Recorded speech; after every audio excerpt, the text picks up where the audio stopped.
Teman-teman semuanya, malam ini kita sharing tentang diam. Benar gak sih? Benar ya? Tentang diam. Dan saya gak mau ngebahas dari sisi fikih, hukum diam. Terus nanti ada juga yang bertanya tentang hukum puasa diam, puasa gak ngomong dan seterusnya. Karena memang dakwah saya agak sedikit menghindari perdebatan fikih. Kita akan coba renungkan beberapa kisah tentang diam yang ada di dalam Al-Quran.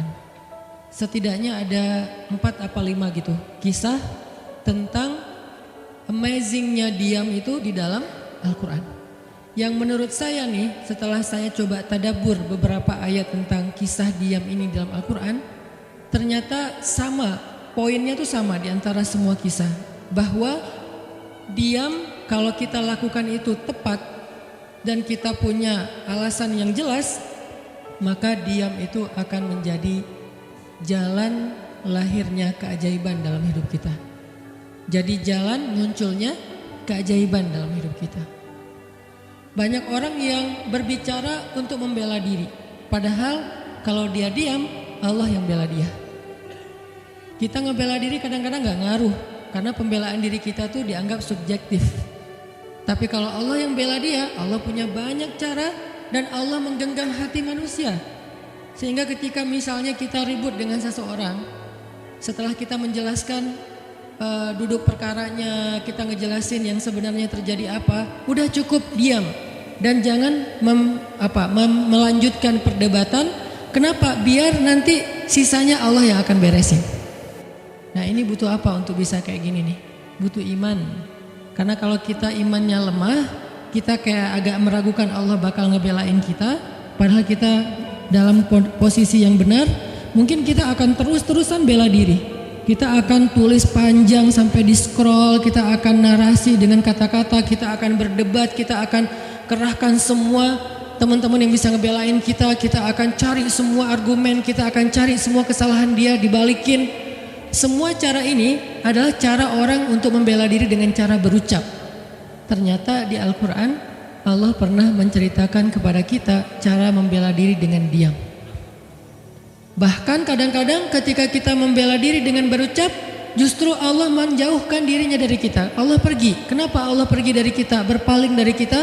Karena saat kita membela diri dengan berucap, dengan ngomong, dengan broadcast, dengan komen, dengan bikin caption dan seterusnya, kadang-kadang di dalam kata-kata kita itu ada hal yang justru gak benar, ada yang bohong terpaksa gitu. Akhirnya gara-gara pengen bela diri kita jadi bohong, gara-gara pengen bela diri kita jadi cari-cari kesalahan orang lain, gara-gara pengen bela diri kita jadi buka aib, gara-gara pengen bela diri kita jadi melebih-lebihkan sesuatu yang harusnya gak kayak gitu. Artinya justru karena kita berucap, karena kita ngomong malah jadi salah. Akhirnya orang gak respect, Allah lebih gak respect lagi. Sehingga malam ini kita pengen belajar tentang gimana cara menjemput keajaiban ketika kita punya masalah dengan seseorang lewat diam. Mungkin teman-teman sering mendengar hadis yang disampaikan oleh para penceramah, para ustadz. Hanya mungkin malam ini kita akan lebih banyak ngambil contoh. Karena saya pikir narasi-narasi ideal berupa ayat dan hadis udah banyak yang menyampaikan. Tapi membawanya dalam contoh konkret daily kehidupan kita itu mungkin gak semua orang aware. Karena emang kehidupan orang beda-beda. Apalagi misalnya seorang ustadz yang mungkin jarang main sosmed. Dia gak tahu masalah di sosmed itu apa. Seolah-olah sosmed itu bukan realitas hidup. Padahal kita tahu anak muda Indonesia main sosmed sehari gak kurang dari 6 jam. Berarti ada 6 jam realitas kehidupan kita yang jarang dibahas dan dibimbing dengan bimbingan agama Allah, Al-Quran dan hadis. Kenapa? Karena realitas ini kurang difahami oleh sebagian guru-guru, oleh sebagian ulama yang mereka emang agak gak terlalu akrab dengan sosmed. Mereka gak akrab dengan yang namanya Instagram, YouTube, Twitter, Line apalagi. Karena Line ini anak mudanya mungkin ABG banget kan. Jadi agak-agak kurang akrab. Kalaupun mereka pakai itu hanya karena soleh banget kali ya. Karena soleh banget jadi mereka pakainya sebatas sekedar share ceramah doang. Jadi gak main. bukan pemain sosmed lah, sekedar menggunakan sosmed sebagai media panggung ceramah. Udah share, itu juga kadang-kadang yang nge-share-nya admin, jadi nggak ngulik gimana cara tuh kurang ngulik. Padahal realitas sosmed itu udah jadi realitas daily kehidupan kita. 6 jam kita ada di sosmed dan 6 jam itu tetap waktu yang akan dihisap oleh Allah. Bukankah selain harta, selain tenaga, selain amal, waktu juga akan dihisap? Maka waktu kita 6 jam itu apakah tidak ada hubungannya dengan agama? Ada banget. Sehingga saya mencoba untuk semampu saya bareng dengan kita semuanya belajar. Bisa nggak ya kita jadi smart netizen? Atau dalam kehidupan sehari-hari bisa jadi smart citizen dengan sikap diam. Gimana sikap diam citizen, smart citizennya? Lagi di jalan, ketika orang lain mungkin bikin kita bete, bikin kita emosi, bisa nggak kita diam? Di rumah ketika kita berselisih dengan pasangan, bisa nggak kita diam? Di kos-kosan ketika kita digedor-gedor terus minta uang kos-kosan sama bu kos, bisa nggak kita? Salah itu mah ngumpet ya? Salah contohnya. Ya gitulah pokoknya. Jadi kita akan coba bahas diam ini dari angle daily kehidupan kita. Karena saya lebih suka kayak gitu biar langsung praktis bisa dipakai. Memang hadis-hadisnya banyak. Salah satu yang paling terkenal, man kana yu'minu billahi wal yawmil akhir falyakul khairan aw liyasmut. Cuman contohnya doang yang beda-beda. Narasinya sama, kontennya sama. Cuman contohnya beda tergantung angle seorang ustadz dan wawasan kehidupan yang dia jalanin. Dia hidupnya sebagai apa? Kalau hidupnya sebagai seorang ustadz yang ada di dalam masjid, mungkin ya contoh-contohnya adalah tentang di dalam masjid, tentang bergaul sesama ustadz, dengan aktivis manggilnya akhi ukhti. Tapi kalau dia kehidupannya main, berarti dia akan ngambil contoh tentang main, gimana kita biar tetap bisa soleh walaupun kita lagi main dan seterusnya. Tapi narasinya sama. Man kana yu'minu billahi wal yaumil akhir falyakul khairan aw liyasmut. Atau nanti cerita yang lain kata Nabi, yang paling banyak memasukkan orang ke dalam api neraka 2. 1 lisannya, 2 kemaluannya. Ini 2 hal yang paling sering menyebabkan orang masuk neraka. Kalau kemaluannya kita tahu artinya dia hawa nafsu, syahwat. Kalau lisan ini ngomong, justru gara-gara kita ngomong banyak, kadang itu jadi kayak pemberat timbangan keburukan kita dan itu tuh rugi gitu. Makanya kita perlu belajar, bukan saya ngajak kita, yaudah kita diam aja seharian. Kayaknya agak kurang fair juga ya. Dan saya juga nggak diam seharian. Susah kalau untuk diam seharian, apalagi sama keluarga, kan kita butuh ngobrol sama teman. Ya serealistis mungkin dan senatural mungkin. Cuman kalau lagi ada kasus bisa nggak nih kita diam? Terutama kalau lagi ada kasus. Terutama kalau lagi ada masalah. Dan saya yakin kita tuh pasti sering punya masalah dengan seseorang. Gimana caranya kita diam? Gimana cara Nabi diam ketika diomelin oleh Aisyah radhiyallahu anha? Ngomel, diam. Aisyah ngomel kepada Nabi, nggak menceritakan aib orang lain, nggak mencela, cuman ngomel karena lagi cemburu. Nabi diam. Beres Nabi diam, baru Nabi nanya, udahan Aisyah? Udahan. Terus Aisyah mau apa? Udah. Jadi nggak didebat sama Nabi. Padahal Nabi kalau mau mendebat, hadisnya banyak banget. Tinggal sesungguhnya saya bersabda, kan beres ya. Udah selesai. Tapi kok Nabi nggak pakai hadis? Kok malah kita yang pakai hadis Nabi untuk mendebat? Sementara Nabi pemilik hadis nggak pakai hadis buat berdebat. Kalaupun beliau berdebat, perdebatan yang positif, perdebatan yang konstruktif, yang membangun, yang memberikan hasil yang insya Allah tetap menjaga akhlak. Itu yang disebut dengan wajadilhum billati hiya ahsan. Tapi kalau dengan keluarga, Nabi itu nggak suka debat. Istrinya ngambek, istrinya rame-rame nggak mau nggak mau ngomong sama Nabi, ya udah Nabi di mihrab ngomong aja sama Allah sama Jibril. Ternyata lebih dahsyat lagi. Ketika Nabi di mihrab ngomong sama Allah dan Jibril doang, akhirnya istri-istrinya lebih dari seminggu ngerasa kayak nasib kita gimana ya, kok Nabi udah nggak mau ngomong sama kita lagi, kok kita digantung gini gitu kan ya. Akhirnya turunlah ayat Al-Quran yang menegur istri-istri Nabi gara-gara perilaku mereka kepada Nabi. Ini menunjukkan bahwa ayat-ayat tentang diam itu menjadi solusi itu luar biasa loh. Dan saya pengen malam ini sebagai motivator, katanya sebagai motivator saya pengen memotivasi kita supaya kita percaya diam itu solusi. Diam itu keajaiban. Nggak usah komen itu ternyata nggak nge-reply komen head itu ternyata bagus. Nggak usah terlibat dalam perdebatan di sosmed itu tuh bagus banget. Saya hari ini tadi sore posting tentang update berita di Palestina. Ada seorang perempuan yang ditembak di perbatasan sama orang Israel. Kenapa saya turn off si komennya? Karena saya tahu ini akan mengundang emosi. Jadi takutnya malah kemana-mana kan. Jadi ngomong politik, jadi ngomong apa, mending di turn off aja deh. Tapi kalau yang lagi saya dibully saya biasanya nggak nge-turn off.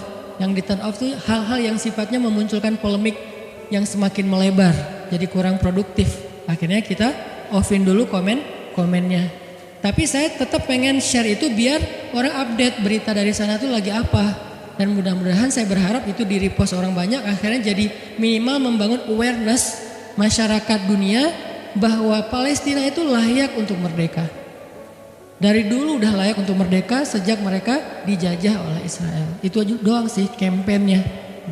Tapi saya nggak mau kampanyenya melebar kemana-mana sehingga di offin dulu aja komennya. Kenapa? Off komen itu kadang-kadang bagian dari diam baik.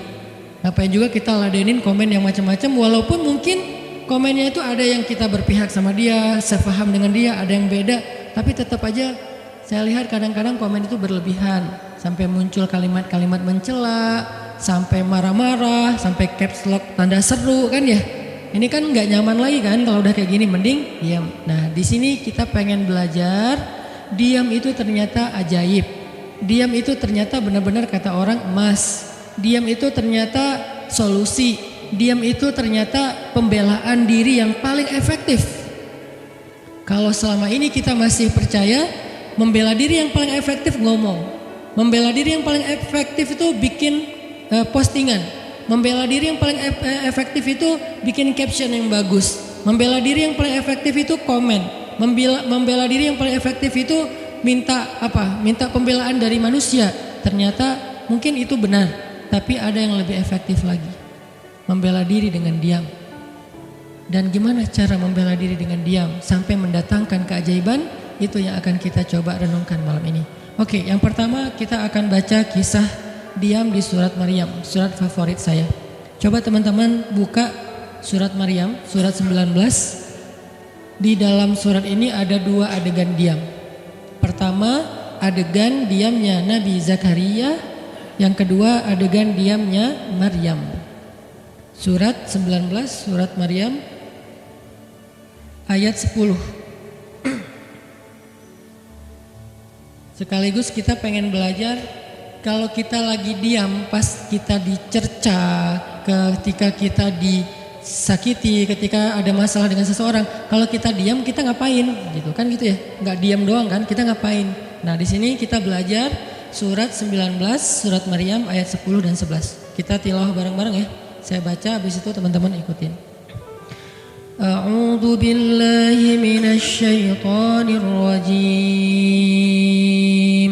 Bismillahirrahmanirrahim. Qala rabbi ij'al li ayah. Qala ayatuka alla tukalliman nasa thalatha layalin سويا فخرج على قومه من المحراب فأوحى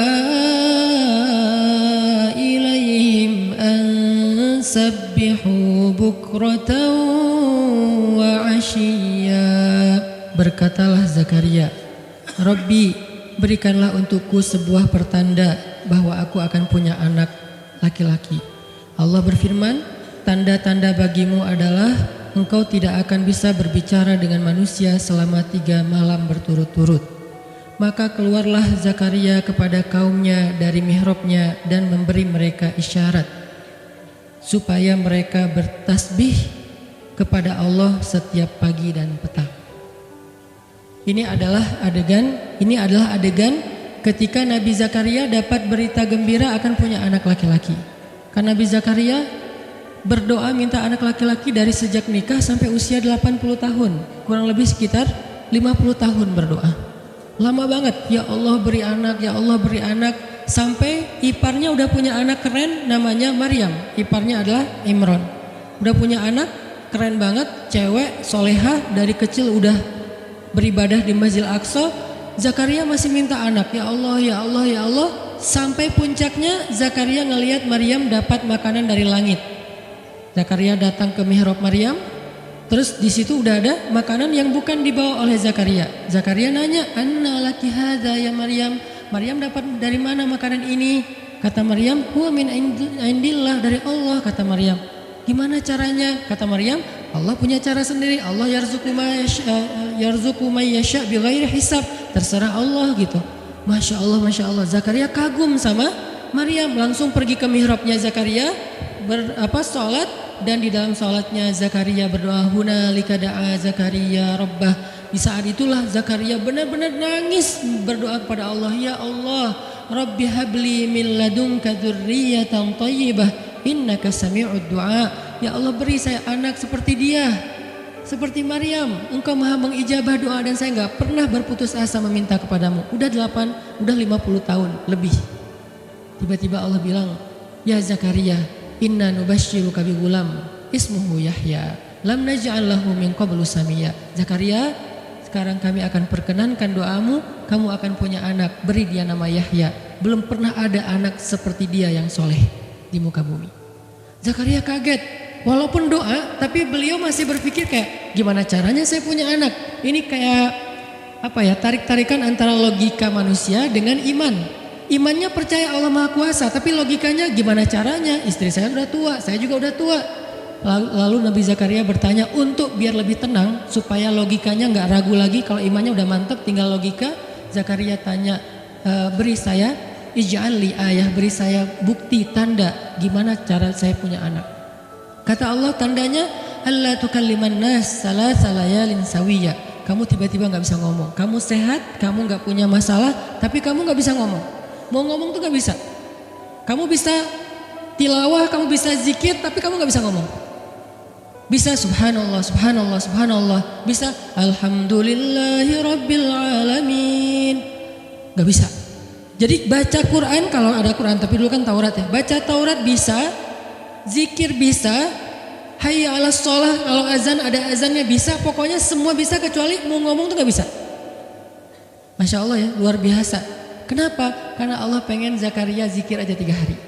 Jangan ngomong dengan manusia walaupun ucapannya baik kecuali zikir. Jadi kalau mau ngomong dengan manusia, subhanallah, masya Allah, alhamdulillah, bismillah. Cuman gitu doang ngomongnya. Gak bisa, lu mau kemana? Gak bisa. Insya Allah gitu. Jadi cuman bisa zikir. Saking Allah pengen Zakaria menghabiskan 3 hari sebelum Allah tunjukkan keajaiban hanya dengan berzikir. Apa poinnya di sini? Kalau kita pengen ada keajaiban dalam diam, maka isilah diam kita dengan zikrullah. InsyaAllah nanti kita lanjutkan setelah sholat isya. Bismillahirrahmanirrahim. Teman-teman semuanya, kita lanjutkan tadabbur kita terhadap ayat di surat Maryam, ayat 10 dan 11, kisah keajaiban yang diperoleh oleh Nabi Zakaria alaihissalam. Dengan Allah anugerahkan untuk beliau anak yang super duper keren luar biasa yang bernama Yahya alaihissalam. Dan salah satu cara Allah subhanahu wa ta'ala mendidik Nabi Zakaria untuk menjemput keajaiban itu adalah Allah menyuruh Zakaria untuk diam dan mengisi diamnya dengan zikratullah bukratan wa asiyya, mengingat Allah pada waktu pagi dan pada waktu petang. Artinya diisi dengan zikir. Dan waktu itu Nabi Zakaria menurut ulama tafsir, beliau tidak cacat lisannya, benar-benar bisa ngomong. Hanya tidak bisa bicara dengan manusia tapi bisa berzikir. Jadi beliau bisa zikir, bisa mengucapkan kalimat-kalimat Alkitab yaitu Taurat. Beliau bisa membaca ayat-ayat Allah, beliau bisa mengucapkan kalimat bismillah dan seterusnya, tapi nggak bisa ngomong dengan manusia. Dan itu terjadi selama 3 malam. Dan akhirnya setelah 3 malam Nabi Zakaria tiba-tiba dapat berita gembira kalau istri beliau hamil. Ini pelajaran penting banget buat kita. Kalau ini pernah berlaku terjadi kepada Nabi Zakaria, keajaiban dengan cara kayak gini, maka ini juga akan terjadi kepada kita. Itulah alasan kenapa kisah tersebut direkam dalam Al-Quran, supaya dia menjadi pelajaran hudan lil muttaqin. Itu kenapa Allah katakan Al-Quran hudan lil muttaqin, petunjuk bagi orang yang bertakwa, orang yang pengen memperbaiki diri, orang yang pengen dapat solusi. Muttaqin, orang yang pengen wa may yattaqillaha yaj'al lahu makhraja, dapat jalan keluar. Wa yarzuqhu min haitsu la yahtasib, dikasih rezeki yang enggak terduga-duga. Wa may yattaqillaha yaj'al lahu min amrihi yusra, diberikan kemudahan. Wa may yattaqillaha yaj'al lahu yukaffir anhu sayyi'atihi, dihapuskan semua dosa. Wa yu'dhim lahu ajra, dikasih reward yang berlipat-lipat. Maka siapa yang pengen dapetin keajaiban-keajaiban orang bertakwa itu, maka jadikanlah Al-Quran sebagai petunjuknya, hudan lil muttaqin. Nah, gimana cara kita jadiin Al-Quran sebagai petunjuk? Jawabannya juga ada di ayat yang sama, la raiba fih, jangan ragukan ayat-ayat Al-Quran, termasuk kisah-kisah yang ada di dalamnya. Sehingga kalau kita benar-benar percaya kisah Nabi Zakaria mendapatkan keajaiban dengan cara diam dan zikir, maka kita coba terapin itu dalam masalah hidup kita, insya Allah kita juga akan mendapatkan keajaiban dan kejutan seperti yang didapatin oleh Nabi Zakaria. Itu pesan poin yang ada di dalam ayat 10 dan 11 surat Maryam. Sehingga buat sebagian orang yang mungkin ngerasa selama ini sering disakiti, sering dicuekin, sering didebat, sering diapain, jangan terlalu diladenin. Kadang-kadang ada teman saya nanya ke saya, Ustadz, ini ada yang ngomongin Ustadz gini di sosmed, perlu kita balas nggak nih? Saya bilang udah diamin aja. Itu tuh santai, tapi sebetulnya itu ada kayak alasan kenapa saya memilih sikap itu, bukan karena kayak males ribut. Sebetulnya kadang-kadang kan ribut itu kayak nyenengin ya, kayak olahraga apa ya, emosi gitu kan. Rame-rame di sosmed itu kayak asik kan, kayak kita ngegame gitu kan. Jadi nge-replay komen-komen orang kayak lucu-lucuan gitu. Saya pernah lihat Rachel V-nya bagus juga sih. Ini bukan dalam hal negatif tapi positif, makanya saya sebutnya nama. Rachel itu kan main kemarin ke Australia sama New Zealand. Terus ada dia lagi foto-foto gitu di sana bareng dengan suaminya. Tiba-tiba ada yang komen, Sel, lo nggak cocok di tempat itu. Tempatnya bagus tapi gara-gara lo jadi kurang bagus gitu. Terus dia jawab, ya gue nggak cocok tapi dompet gue cocok, kata dia. Kadang-kadang perlu digituin juga sih ya, biar paham. Karena kata Ustaz Abdul Somad, sombong kepada orang yang sombong adalah sedekah. Tapi itu mah pilihan. Rasal memilih sikap santuy. Tapi dengan dia guyonin, kalau saya memilih sikap diam aja deh. Karena saya takut kalau saya ngomong malah jadi panjang debatnya, dan saya merasa nggak mampu untuk selalu membela diri dengan argumen. Karena membela diri dengan argumen kadang-kadang ya, kalau bahasa Ustaz Umar Mita, orang yang mencintaimu tidak butuh alasan, orang yang membencimu tidak akan menerima alasan. Jadi kayak ya udahlah, diamin aja. Ternyata dengan kita diam muncul aja keajaiban, banyak keajaiban. Jadi benar-benar saya percaya banget diam itu tuh keajaiban. Dan itu berlaku dalam dakwah, berlaku dalam masalah keluarga. Ketika istri lagi ngambek, dia misalnya komen panjang di sosmed, di WhatsApp misalnya, dia kayak misalnya namanya juga lagi ngambek ya, ngomong panjang di WhatsApp. Kalau saya sabar untuk diam, itu tuh beres dengan sendirinya dan akhirnya malah lebih baik. Tapi kalau saya kepancing, jadi kita balas-balesan. Sepanjang hari WhatsAppan terus nggak beres-beres, tapi hasilnya makin lama tuh tangan pegel, hati panas. Karena kayak pengen dia balas apa, oh balasin lagi, balasin lagi, terus aja gitu, habis energi dan kerasa gitu capeknya tuh luar biasa. Tiba-tiba muka jadi lebih tua gitu kan ya, tiba-tiba berkerut semua, terus warna kulit makin doff gitu. Ini gara-gara efek stres kali ya. Jadi intinya adalah jangan diladenin, diamin aja setelah kita klarifikasi fitnah. Kalau itu berbentuk fitnah, tetap kita butuh tabayun, klarifikasi biar tidak menyebar fitnah. Tapi beres klarifikasi nggak usah diperpanjang. Berapa kali mungkin teman-teman ngelihat, mungkin saya pernah nggak ada apa-apanya sih dibilangkan Ustadz Felix. Kalau beliau lebih pro lah dalam masalah kayak gini. Kalau saya beberapa kali dibully di sosmed, Pernah nggak saya ladenin? Hampir nggak pernah. Cuman klarifikasi maksudnya, udah beres, diamin aja, diamin. Sepahit apapun, sepanas apapun kalimatnya, yang kadang-kadang Ustaz nggak baca, penasaran soalnya. Kalau kita diam karena nggak baca, mungkin nggak ada challenge-nya kan. Ini baca, komennya semua sampai ribuan itu satu-satu dibaca tuh. Oh gini ya, bisa gini ya orang ngomong teh. Terus aja dibacain satu-satu. Capek, cari air putih, minum lagi, baca lagi gitu. Terus sampai beres dibaca itu. Mungkin 2 hari lah baru khatam. Saking banyaknya komen. Tapi mencoba lagi belajar, bukan udah jago, enggak sama sekali enggak. Mencoba lagi belajar, bisa enggak setelah udah panas banget, gergetan banget, beberapa udah bisa banget tuh dibalesin, di replay. Jangan deh, ada yang udah di replay panjang, dihapus lagi enggak jadi. Kenapa? Karena masih belajar yakin diam itu keajaiban. Dan selama ini saya ngebuktiin diam itu emang keajaiban. Kenapa? Karena Allah pernah mengisahkan kisah Zakaria dan kisah-kisah yang lain, bagaimana mereka dapetin keajaiban dengan cara diam. Ini yang kita coba pengen rubah sedikit persepsi kita. Nggak selalu bela diri dengan ngomong, kadang kita bela diri itu dengan diam. Nggak selalu kita dapetin keajaiban itu dengan hanya mengandalkan manusia, tapi justru kita dapetin keajaiban saat kita mengandalkan Allah Subhanahu Wa Taala. Itu tuh dahsyat. Yang kedua, sekarang setelah Nabi Zakaria dapat keajaiban anak yang soleh banget, sampai Allah kisahkan di ayat 13 gimana solehnya dia, 14, 15 dan seterusnya. Sekarang kita baca kisah kedua, yaitu kisah Sayyidah Maryam, yaitu ada di ayat 26. Petikannya ada di, cuplikannya ada di ayat 26. Kalau kisah Maryam mah dimulai dari ayat 16 ya. Tapi yang masalah diam itu ada di ayat 26, 27, 28 dan 29. Bismillahirrahmanirrahim. Fakuli washrabi wa qarri 'aina fa imma tarayin من البشر أحدا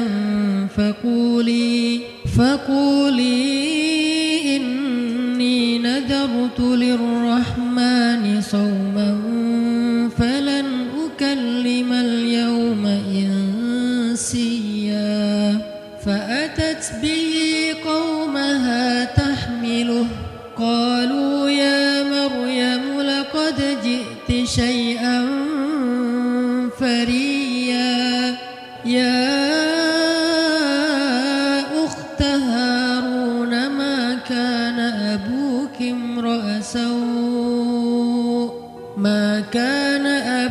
امرأ سوء وما كانت أمك بغيا فأشارت إليه قالوا كيف نكلم من كان في المهد صبيا.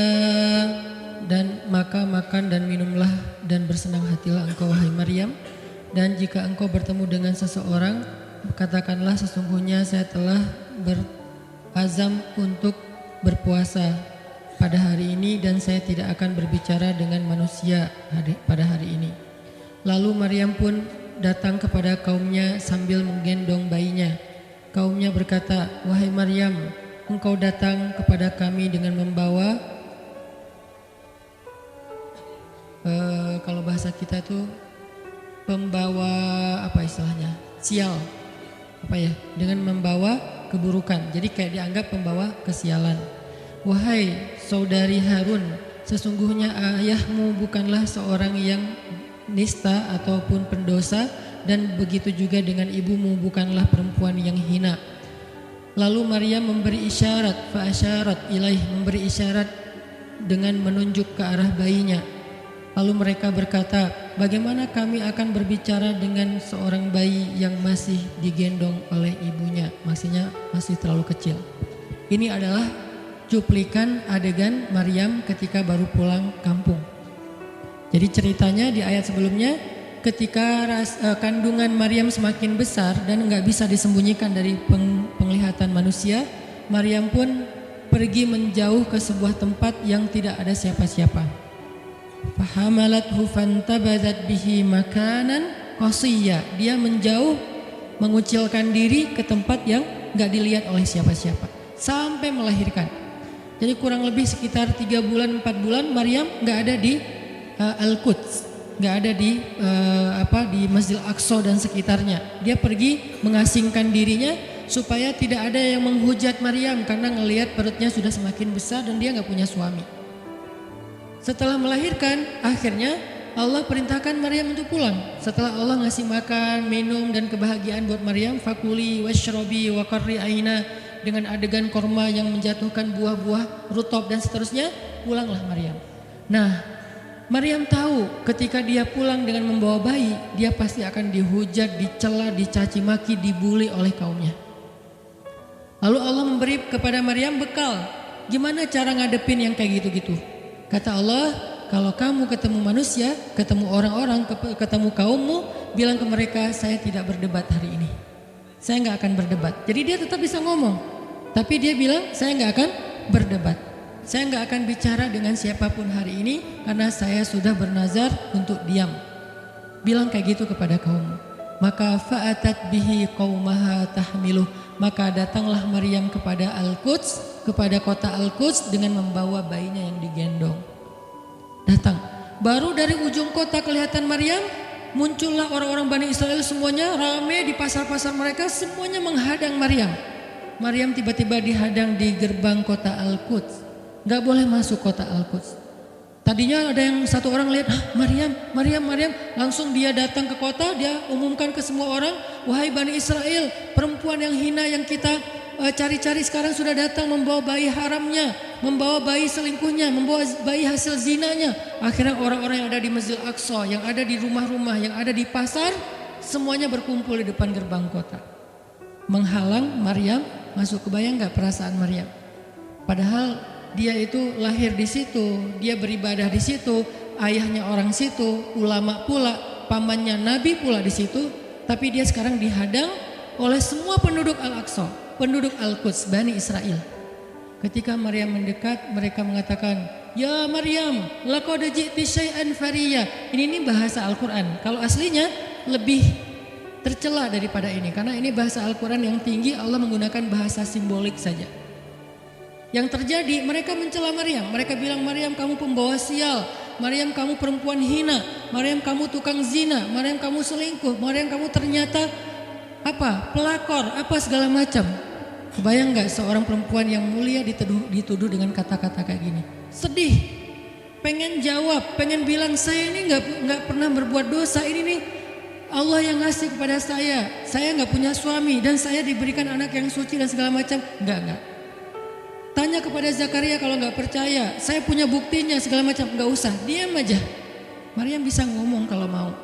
Maryam by the way adalah perempuan secerdas Sayyidah Aisyah. Dia itu kayak Aisyah cerdasnya, kayak Khadijah bijaksananya, kayak Fatimah lembutnya, kayak Asia sabarnya. Maryam itu istimewa. Sampai sebagian ulama mengatakan Maryam satu-satunya nabi dari perempuan, satu-satunya nabi dari golongan perempuan. Sebagian kecil ulama ada yang menyebutkan demikian, sehingga mereka menyebut Maryam alaihassalam. Saking Maryam ini keren banget, istimewa banget. Tapi jumhur ulama sejarah mengatakan Maryam bukan nabi, tapi dia perempuan solehah, orang soleh, bahkan satu dari 4 perempuan sempurna di muka bumi, dan tidak ada yang kelima. Cuman ada 4. Kamula minar rijali katsir, kata Nabi. Laki-laki yang sempurna itu banyak, yaitu para rasul dan para nabi. Walam yakmul minan nisa illa arba'ah. Tidak ada perempuan yang sempurna kecuali 4. Asiyah istri Fir'aun, kemudian Maryam anaknya Imran, kemudian Khadijah istri Rasulullah, dan Fatimah bintu Rasulullah. Artinya Maryam ini istimewa banget. Dia kalau mau argumen, dalilnya lebih banyak daripada para rabi-rabi Yahudi yang ada di situ. Karena ketika Maryam dulu berkhidmat di Masjid Aqsa, Maryam itu nggak belajar seperti yang lain-lain, karena kan dulu orang Bani Israel itu paling anti sama cewek ya. Buat mereka perempuan itu kasta kedua, seolah-olah perempuan itu nggak punya hak yang sama dengan laki-laki. Laki-laki punya hak belajar di Masjid Aqsa, perempuan nggak boleh. Ini kesenjangan gender di Bani Israel dulu. Jadi kalau ada yang mau nuduh Islam sebagai tidak memperhatikan masalah gender, dia harusnya baca sejarah. Justru Islam, Al-Quran